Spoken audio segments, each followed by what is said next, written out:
What's up, everybody? It's Andy with Nerds on the Run coming to you with part two of our video series from Rick and Morty. If you would like to see more of these, like, comment, subscribe. Let me know what you're thinking about these books. Hopefully, if you got interested in them from our last video, you're reading along with us, or maybe you've read these already and you have some more information than I do. So, we're going on to the trade number two, Rick and Morty Volume 2. They do collect the issues, I believe 6 through 10. So, but they do, like a lot of trades in these types of series, restart the chaptering to be, volume 2, chapter 1, volume 2, chapter 2, volume 2, chapter 3, that kind of thing. But it is actually issues 6 through 10 of the individual series. So, Zach Gorman and CJ Cannon are a definite dynamic duo. They capture the spirit of the show very well. Like I said in the last video in this series, they capture the cadence of the characters very well. The action is really solid. Definitely a step up in the gore factor a little bit. Not to say the last one was free of that, but true to Rick and Morty style, there is sometimes a little bit of that involved in some of the higher action. Now, again, I might go into slightly more spoilers than I did in the past episode. Hopefully, not too much more. Still fairly incidental. The trade retail cover does kind of give away a bit of a spoiler, so I'm sorry I have no way of warning you from visual spoilers. But let's get into it. So. Chapter 1 is Gorman and Cannon. There is another Rick and Morty. I get because this series is already about C-132 universe Rick and Morty. So this other Rick and Morty sort of meet their fate. There's some time travel stuff going on. There's some interdimensional sludge monsters going on. Kind of a cool action scene that reminds me of sort of a murder scene from a fight with Carnage or something like that. So interesting stuff is afoot for sure. Chapter 2, as the kind of retail cover suggests, goes into this evil Morty. Not the one we know. This isn't famous eye patch evil Morty. That's an elusive part of hopefully season 4 of the show. But this other evil Morty kind of versus the Resistance, which is sort of headed up by Summer, and our sort of C-132 heroes. Chapter 3 is kind of when the nightmare is over, and our bumbling father figure Jerry has more to do with it than we think. But there's definitely some good action to be had. All around. There's the art is. I don't want to get content flagged, so I won't show this too long. But there's a lot of bright action and some pretty dynamic conclusions to be had to that story.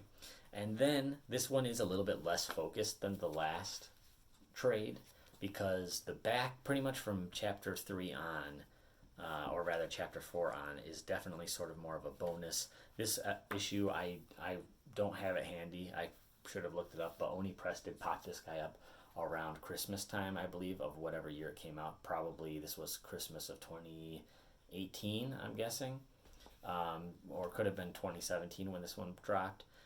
But everything from chapter 4 on is a little bit less focused than in the last set of books from this trade. So chapter 4 is the Ball Fondlers Special, which is it's basically an A-Team kind of spoof, but truly in that Rick and Morty fashion. It's a little bit above and beyond, a little bit of a interdimensional cable kind of Epps flair to it.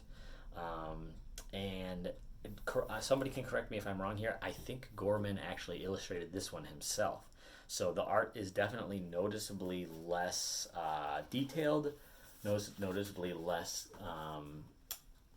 The action is still fun, but there's definitely a rudimentary element to this one, and when it comes to the art, and it shows. But there's something to be said about the kind of fantastical nature of it, since it's already just this totally off the wall.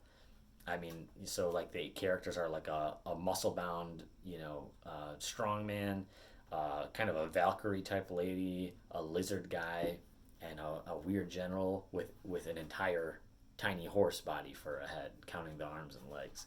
So it's just like really, each character is more strange than the last.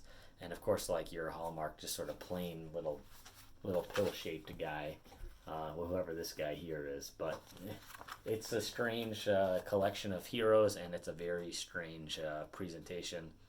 But it is presented as kind of Rick and Morty watching something on interdimensional cable. It ends up being a commercial for some kind of strange, made up product or whatever. So it's a fun one, but totally just kind of a random side story. And then chapter 5 is a very special Blumbus. I believe Blumbus is maybe mentioned in the interdimensional cable episode 2, whichever one focuses on that.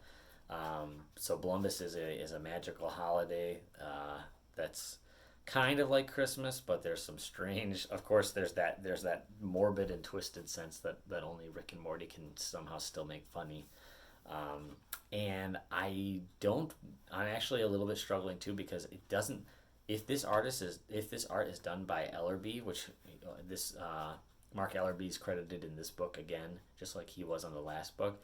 I don't think he's the one that did this work, because this work is actually quite a bit different than in the last book. So maybe this one is there's also a McLean and a Philardi that are credited for this book. I don't know if they were like guest artists, because this art hasn't come up again yet in the series.